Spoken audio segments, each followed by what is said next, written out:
Now, everyone wants to hit a bunker shot like the pros, so we're gonna have to open the face wide open, make lower hands, change the ball position, change the amount that we swing, do all these compensations to be able to hit those high, soft shots like you're seeing pros hit.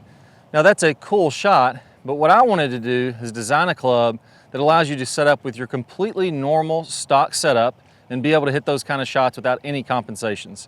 So let me show you the BX-1 and specifically this leading edge bevel that we have on the BX-1. So what I did is I designed this to where there's a bevel on the leading edge here, and you can see that this is not a normal shaped sole. It's really wide, but then the thing that really makes the magic happen here is this bevel that's cut on the leading edge. Well, what's this all about, and why does that make everything different out of a bunker? And it's my opinion that you're gonna see a lot more people making clubs designed that way in the future. Now, if I'm hitting a standard, traditionally shaped sand wedge here, you see it's a 56 degree. Well, what the pros are gonna do is they're either gonna play a 56 or 60, try to add loft to it, and they're gonna open the face wide open. Now, when they do that, you'll notice that the leading edge sticks quite a bit off the turf. That's engaging all that bounce that you've always heard about. This creates a lot of problems though, or creates a lot of practice needed to solve these problems. Well, first, imagine with a square face, if I'm gonna hit it off the hosel, I have to hit it right way over here, and if I'm gonna miss it off the toe, I've got this big margin for error. But what happens when I open this face? Now all of a sudden I get rid of that margin for error. There's barely enough room for a ball to slip through there. Let me go ahead and grab a golf ball. You can see that there's barely enough room for a ball to slip past the hosel and not miss completely off the face. If you miss it off the face, you're gonna leave it in the bunker. If you hit it off the hosel, you're obviously gonna shank it. That's not gonna be very good. Now that's just the first compensation. So number one, I reduce my margin for error by having the face so open. Now number two, now if I set up to this shot normal with a wide open face, so now my face is wide open, I don't make any other compensations, and I swing toward that flag ahead of me, that ball's gonna fly way out to the right. So you see I actually missed the green to the right side. The reason for that is when you open the face, now all of a sudden the face is pointed out to the right. Now pros know this, and they do one of two compensations.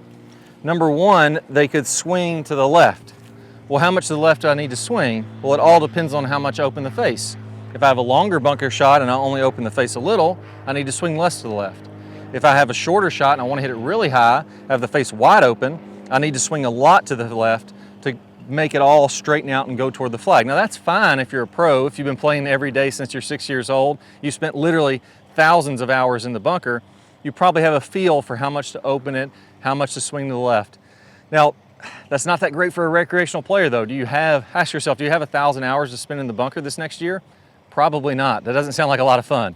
Now, another way that they compensate for this, and you'll see players hit higher shots, is they'll open the face, pray that they miss the hosel and not completely hit it off the toe, but then we have to lower the hands.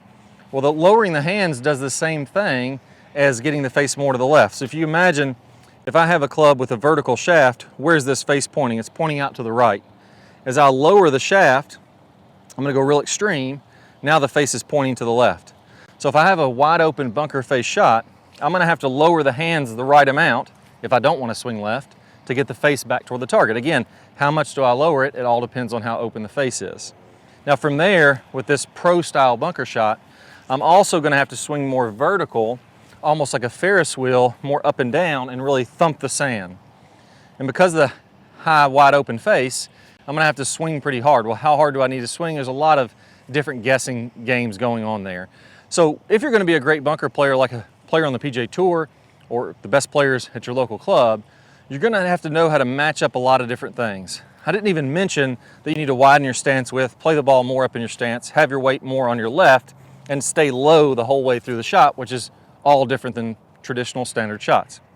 Now with the BX-1, what I wanted to do is make a wedge that plays exactly like a wide open pro style bunker shot, but you don't have to open the face at all. Now, the way I did that is by incorporating this bevel here. So you'll notice when I set this club flat on the ground with a square face, this leading edge bevel brings the front edge bevel brings the leading edge of the club up off the turf. It's the same as if you open the face with a normal wedge. Now, because that's already built in there, I don't have to open the face. So I can hit this with a square face. It's got all this bevel in the front to keep it from digging. A great way to think about this bevel too is that if I took my hand, a normal sole is designed a little flatter like this. This would be the equivalent of having like 25 degrees of bounce built in. If my hand is angled, the same as this leading edge bevel, imagine I had a surface of sand or water and I'm just going to skim my hand across that surface. Well, it wouldn't dig at all. It's just going to slide right through the sand, slide right across the water, if you imagine it like that. Now, if I get rid of that bevel and I make it more and more like a traditional wedge, especially if I get a little shaft lean and that leading edge starts to touch the sand, all of a sudden it's going to dig. So what I did there is I made an extreme bevel on the front edge. That way you can play the face square and now you don't have to open it up. That means it's a lot more room to hit the ball from heel to toe side. I don't have to worry about shanking it. I don't have to worry about missing it off the toe. Also because of that, where I built the bevel right in the club to play like a pro style bunker shot, you now don't have to swing to the left. You don't have to lower your hands. You don't really have to do any of that stuff to still be able to hit a good shot. So with this club, because of the way the bevel's built in there, I can set up completely square like a normal shot out of the fairway. I don't have to lower my hands, don't have to swing to the left, don't have to open the face, don't have to swing more vertical like a Ferris wheel. I don't have to change my ball position. It's really just built to where you can set up for a completely stock shot, make a normal swing, and it's going to act just like a pro sand wedge would when they do all those compensations. There we go. We can see that comes out high and soft. It grabbed on the green and acted just like that other shot, but without all the compensations. That's the magic of this leading edge. Now I will say I need to patent this before people start copying it. This is the first wedge I've seen this design like this, and you may have played wide sole bunker clubs before, but none of them had this bevel design this way, and that really takes the performance up to the next level. You may have even noticed when I hit that shot, it had what some people call the pro thump. So it felt like that kind of thumping motion where you could really hear it interact with the sand just like a pro player shot. And it's really just all built in there. You don't have to do anything different. I also put on the back a couple of these rails to help try to keep the face a little more square when you're hitting these shots. So that's going to help it to move square through the sand without any twisting, opening, or closing. It also makes the sole a little bit wider.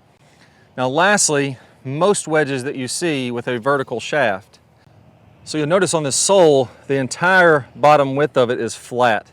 Now a lot of clubs, even if they're a wider sole, the back half is really curved up. So even if they look like a wide sole, the back half of the sole isn't even touching the sand. This one, I wanted the entire width of it to be touching the sand when you're coming through there. That way it gives you maximum forgiveness. Same thing with these little rails on the bottom. You know, I wanted those to stick out to help it keep it from digging the sand and keep the face more square. You'll notice that these two rails here keep the face from kind of twisting in the sand. It keeps everything moving squarely through the sand, keeps the face from opening or closing.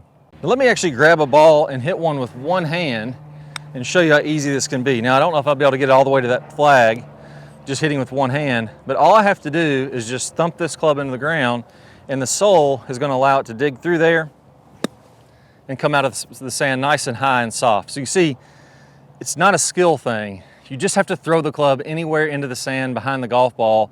It'll glide through there and pop it out nice and high and soft. That's kind of the magic of this leading edge bevel, and I know you're going to love it.